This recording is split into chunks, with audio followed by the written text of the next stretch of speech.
Who are the top 10 coaches to consider when projecting NFL running backs? We're going to talk about it right after the stinger.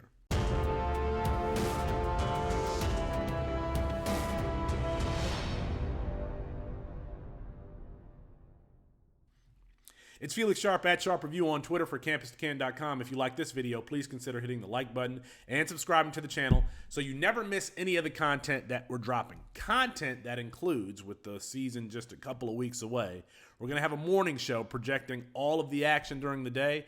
And then late, after that late primetime game is done, we will have college fantasy tonight to recap everything. So you're going to want to stay tuned. The top 10 running backs to consider when projecting NFL running backs. I wrote something at CampusToCanton.com. You're going to want to check it out. I will put a link right here in the description of this video. Let's get to it. Number 10, Billy Napier. Now, Napier is relatively new at Florida, but when you consider his history, just looking what he did at Louisiana, including that 2018 backfield, all of those guys are in the NFL or have been in the NFL. Raymond Calais with the Rams, Trey Regis with the Raiders, and Elijah Mitchell with the 49ers. All three of those guys have been or are currently in the NFL. You got to take your hats off to Billy Napier, who doesn't really have a system tied to him. He runs a lot of zone, a lot of duo.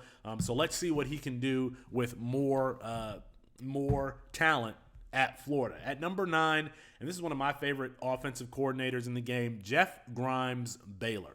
He's taken now 2 linebackers turned running backs and turned them into NFL draft picks. I'm talking about Abram Smith last year and Tyler Algier while he was at BYU. Let's also give Jeff Grimes credit for being at the helm, calling the plays for that BYU team that launched Zach Wilson to be the number 2 overall pick. So if I'm playing in C2C, I want to track who is on Jeff Grimes' depth chart and roster that player. This year, it looks like the starter at the very least is going to be Tay McWilliams, a player that I'm very high on for college fantasy purposes.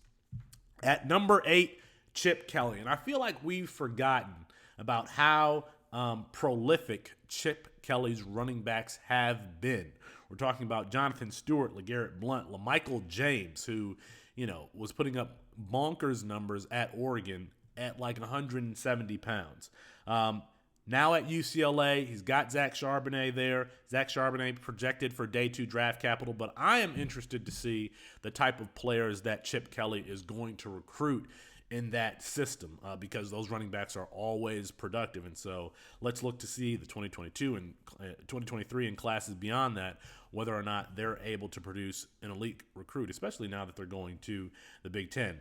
Deshaun Morrell, who looks to be backing up Charbonnet, is a player that I'm considering rostering in 45 team C2C formats. He might be next up. Not really. You don't really know. That could be a transfer landing spot too.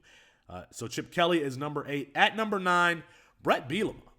We forget that Brett Bielema was a Barry Alvarez disciple, that he came from that Wisconsin scheme, and so they always have a 6-foot, 225-pound player that's kind of grinding their way to production and then NFL draft capital.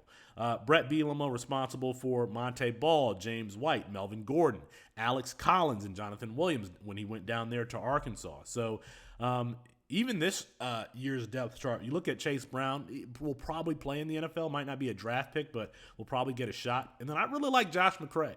240-pound guy who has very light feet, a la Ramondre Stevenson.